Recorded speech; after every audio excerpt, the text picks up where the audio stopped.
সুপ্রিয় মাছ চাষি ভাই বন্ধুগণ, আসসালামু আলাইকুম। আশা করি আপনারা সকলে ভালো আছেন। অনলাইন ফিশ বাজার বিডির পক্ষ থেকে আপনাদের সকলকে জানাই আন্তরিক শুভেচ্ছা ও অভিনন্দন। প্রিয় দর্শক মণ্ডলী, আজকে আমি আবার হাজির হয়েছি আপনাদের মাঝে কিভাবে আপনারা বাণিজ্যিকভাবে মাগুর মাছ চাষ করে লাভবান হতে পারবেন এই বিষয় নিয়ে। মাগুর মাছ আমাদের দেশের খুবই পরিচিত একটি মাছ, কেননা এই মাছটিকে আমরা আমাদের নদী, হাওর, বাওর, খালে বিলে দেখতে পাই। এই মাছটি কিন্তু চাষ করে আপনারা অল্প খরচে খুবই বেশি লাভবান হতে পারবেন, কেননা এই মাছটি কিন্তু পুকুরের আগাছা খেয়েও বেঁচে থাকতে পারে। এমনকি এই মাছটি কিন্তু পুকুরের ছোট পোনা মাছও খেয়ে বেঁচে থাকে। তাই এই মাছটি চাষ করে আপনারা খুবই দ্রুত লাভবান হতে পারবেন।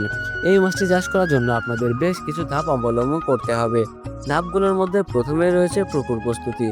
পুকুর প্রস্তুতির জন্য আপনাদেরকে একটি মাঝারি সাইজের পুকুর বেছে নিতে হবে। যেই পুকুরটি হবে একটি ছায়াযুক্ত জায়গায়। সেই পুকুরে যেন আগাছা না থাকে, এদিকেও খেয়াল রাখতে হবে। পুকুরটি প্রস্তুত করার ক্ষেত্রে আপনাদেরকে প্রথমে পুকুরে পানি শুকিয়ে নিতে হবে। সেই পানি শুকানোর পর আপনাদের সেই পুকুরে চুন প্রয়োগ করতে হবে। চুন প্রয়োগ করে জীবাণু মুক্ত করতে হবে। এরপরে ধাপটি সেটি হচ্ছে পোনা মজুদ। প্রিয় দর্শক মণ্ডলী, আমি আপনাদেরকে একটাই কথা বলবো, সেটি হচ্ছে নির্ভরযোগ্য প্রতিষ্ঠান। নির্ভরযোগ্য প্রতিষ্ঠান থেকে মাছ নিয়ে আপনারা মাছ চাষ করে লাভবান হতে পারবেন খুব দ্রুত, কেননা আপনার একটি নির্ভরযোগ্য প্রতিষ্ঠানই পারে আপনাকে সর্বোচ্চ মানের পোনা দিতে।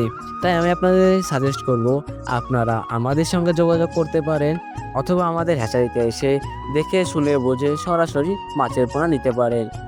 এরপর যে ধাপটি আছে সেটি হচ্ছে খাবার। মাগুর মাছের সাধারণত তেমন কোনো খাবার নেই, কেননা এই মাছটি পুকুরে আগাছা ও ছোট পোনাকেই বেঁচে থাকতে পারে।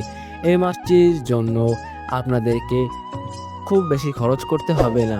তাই আমি আপনাদেরকে বলবো, আপনারা যদি চান তাহলে এই মাছটি চাষ করে খুবই দ্রুত লাভবান হতে পারবেন। এই মাছটি সহ আমাদের কাছে এখন সকল প্রকার মাছের পোনা আমাদের অ্যাভেলেবেল রয়েছে। তাই আমি আপনাদেরকে বলবো, আজই আমাদের সঙ্গে যোগাযোগ করুন এবং বেছে নিন আপনার নিজস্ব পোনাটি। সেই পর্যন্ত সকলে সুস্থ থাকুন, ভালো থাকুন। দেখা হবে অন্য কোনো ভিডিওতে। ধন্যবাদ।